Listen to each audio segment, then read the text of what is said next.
After a rally in Salt Lake City this morning, Amy Klobuchar is ending her presidential bid.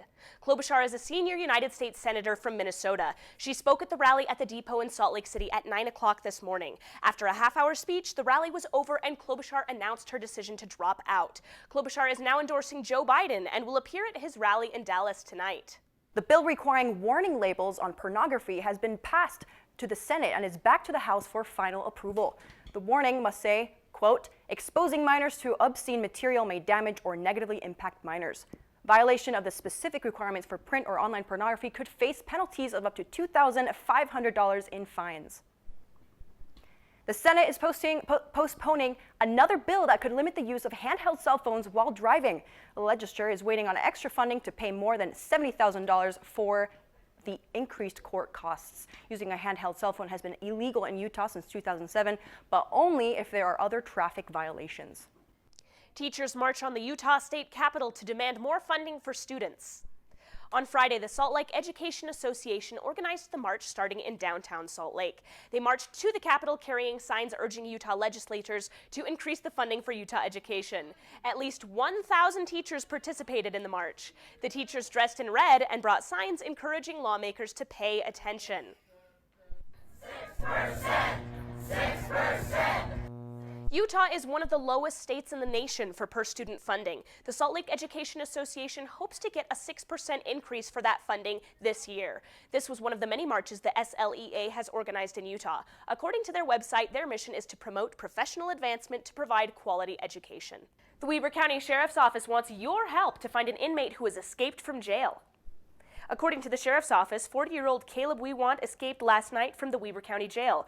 Corrections officials say that he shaved his head to look like another inmate, Matthew Belknap, in order to escape. Wewant had Belknap's jail identification card and gave Belknap's name, birthday, and social security number from memory. Weber County authorities believe that he is heading to California and say you should call 801-395-8221 if you see him.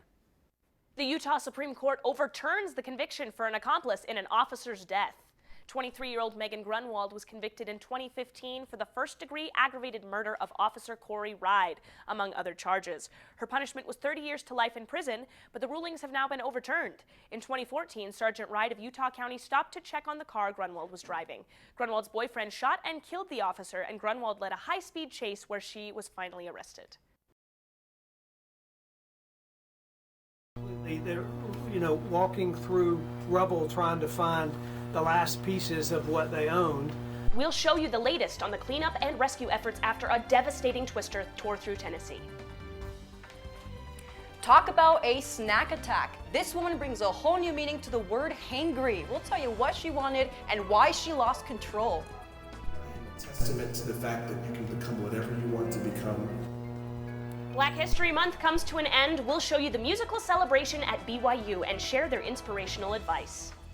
There is a new virus affecting people around the globe. We certainly have to be prepared. What it's called and how it's affecting people in the U.S. I'm here with my boy Will. People are hitching rides with Will Smith. Why he's giving people a lift next. A family moved across the Atlantic for a chance at an education. Where they traveled from and what brought them to Provo. Hillary Clinton heard some harsh words for Democratic presidential candidate Bernie Sanders. What she said and how people reacted next. It's raining iguanas in Florida. Why these lizards are falling off the trees. Got the winter blues? A study shows Utahns are not doing well with their mental health. Where Utah ranks in the nationals and why Utah suffers more during the cold months. Valentine's Day brings flowers, sweets, and a love life reality check. What Utahns are saying about the holiday next.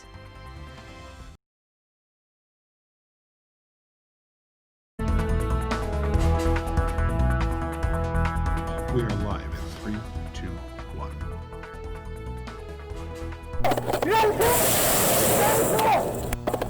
Go, go, go!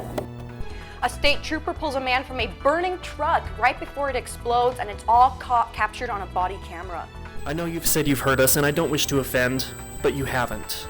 Tensions rise as Salt Lake City Council approves a new development. Super Tuesday brings super results for some presidential candidates. Welcome to Newsline. It's Wednesday, March 4th, 2020. I'm Andrea Cabrera. And I'm Bella Erickson. Super Tuesday indeed. Former Vice President Joe Biden had a Super Tuesday himself, and Senator Bernie Sanders wasn't too shabby either. Both presidential hopefuls picked up a lot of pledged delegates. John Lawrence reports. Joe Biden scores big on Super Tuesday. So I'm here to report we are very much alive! The former vice president is projected to win the most Super Tuesday states, including Texas, and says he'll strive to bring bipartisanship back to Washington. We can't have a never-ending war between the parties. We need a president who can fight, but make no mistake about I can fight, but look, we need as badly, someone who can heal. Senator Bernie Sanders also collected a healthy amount of delegates Tuesday and says he's not backing down to Biden. I tell you with absolute confidence, we are going to win the Democratic nomination. Or anyone else. And we are going to defeat the most dangerous president in the history of this country. Senator Elizabeth Warren's campaign is struggling. She even lost her home state of Massachusetts to Biden. Cast a vote from your heart and vote for the person you think will make the best president of the United States of America. Former New York City Mayor Mike Bloomberg doesn't leave Super Tuesday empty-handed. He won American Samoa. In just 3 months, we've gone from 1% of the polls to being a contender for the Democratic nomination for president. I'm John Lawrence reporting. Earlier this morning, presidential candidate Mike Bloomberg announced he will be dropping out of the Democratic race. That's right, and fresh off his Utah rally, Democratic presidential candidate Bernie Sanders wins the state Democratic presidential primary. In the Beehive State, Sanders won the vote with 34.6%. Former Vice President Joe Biden came in second at 17.2%, and former New York City Mayor Mike Bloomberg won the third slot with 16.9%. Massachusetts Senator Elizabeth Warren settled for the fourth position with 15.4% of the total votes. Sanders continued with his popularity in Utah, which he won against Hillary Clinton 4 years ago. Super Tuesday drew the highest voting turnout for presidential primary election state, Utah state history. 32.5% in active votes participated in the presidential primary election, with almost 480,000 total votes. 68% of ballots were cast in the Republican race, and 36% were cast in the Democratic race. A bill to prohibit single-mark straight-ticket voting has been unanimously approved by a Senate committee. The bill, sponsored by Democratic Representative Patrice M. Arndt, would ban voters from casting a vote for all candidates from one political party without voting for the candidates individually. A Utah bill requiring doctors to show a woman an ultrasound before performing an abortion passed through the Judiciary Committee. The bill states that a physician or technician would need to perform a mandated ultrasound, describe the ultrasound, display images, and make the fetal heartbeat audible for each woman before she could decide to get an abortion. The bill will now move to the full House. And a bill to create Utah Raptor State Park failed in the Senate Natural Resources Committee due to lack of funding. The measure would have established the state park near Arches National Park to develop and preserve a dinosaur quarry and the surrounding area. But the estimated $10 million cost of establishing the state park has held up the approval process. The Salt Lake County Council votes yes to the controversial Olympia Hills development in Harriman. Kim Peterson was at the meeting last night. Kim, was it a close vote? I'm here at the Salt Lake County Government Center, where the Salt Lake County Council just voted 6-3 for approving the Olympia Hills development. While community members say they're not surprised, they are disappointed. We want to welcome all of you to our Salt Lake County Council meeting. I was hoping that the council would actually listen to our valid concerns. The Olympia Hills development proposal has been a controversial topic since it was introduced in 2018. The initial plan is to develop a full-functioning community in Olympia Hills, just west of Harriman in the Ochre Foothills. The current proposal is to build 6,330 units of housing in an effort to solve the Salt Lake Valley housing shortage. However, community members didn't see it that way. You're about to cross a line of no return, and I'm here with a tiny glimmer of sad hope that two of you will somehow find the courage to do the right thing. I know you've said you've heard us, and I don't wish to offend, but you haven't. Were arguments kind of telling us that you don't really see the big picture? After community members had the chance to voice their opinions, the vote was called. Bradshaw. Aye. Snellgrove. No. Winder Newton. No. Jensen. DeBry. Nay. And Chairman Burdick. Aye. But not every council member agreed. I live out there. My family lives smack dab in the middle of where we're talking about. The issues that have been raised here is real. They're genuine. They're legitimate. You know, I'm disappointed. I feel for these people who live in the southwest part of Salt Lake County, and this has got to be a frustrating thing for them. Residents refuse to give up hope even though the Olympia Hills Development Project has been approved. We're Harriman residents. We are Harriman. We will rise up. You will hear the voice of the people. Moving forward, there will be a public press release on Wednesday night to announce the referendum process, and that will be at Mountain Ridge High School in Harriman at 7 o'clock. Reporting from Salt Lake City, I'm Kim Peterson. Back to you. Thanks, Kim. The Utah Department of Health has set up a coronavirus information desk. They want anyone who suspects they may have the virus to call the hotline. Trained healthcare experts will answer questions and concerns for those reaching out. The Utah Department of Health will provide numerous language translations to ensure efficient communication. The Utah Coronavirus Information Hotline is 1-800-456-7707. And Mark Jorgensen, the only confirmed coronavirus patient in Utah, says he is receiving death threats. Honestly, some of that fear has gone off to a little bit too crazy, and that makes us a little bit nervous.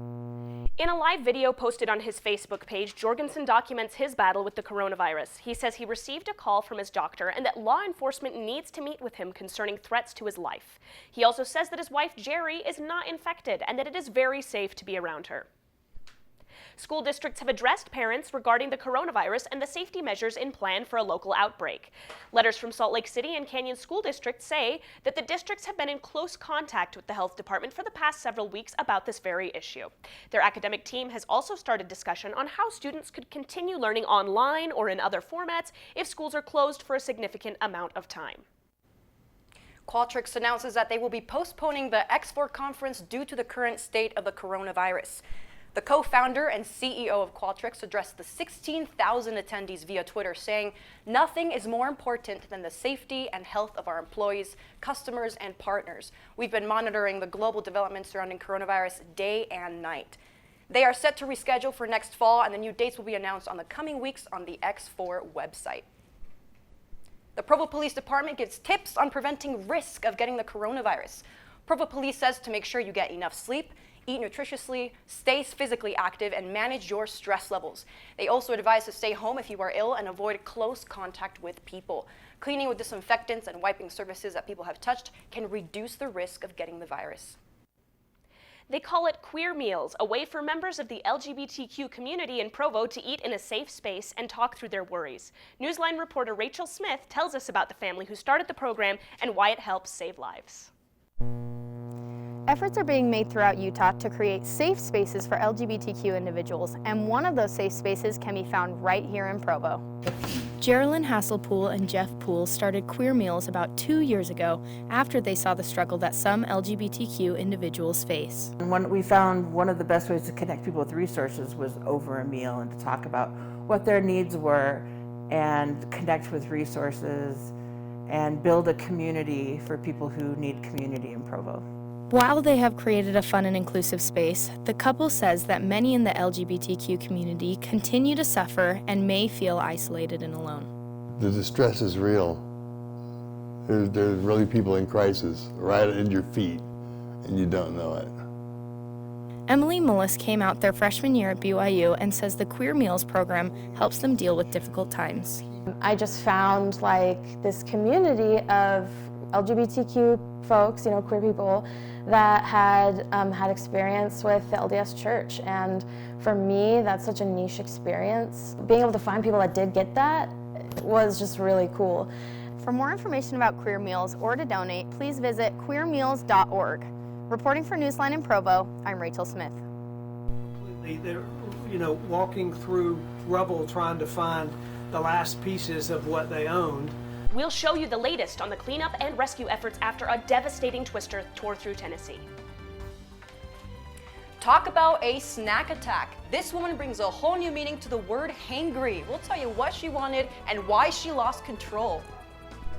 testament to the fact that you can become whatever you want to become. Black History Month comes to an end. We'll show you the musical celebration at BYU and share their inspirational advice. Plus, severe storms across the U.S. today, where they're hitting and if they'll impact your weekend, coming up in the full forecast.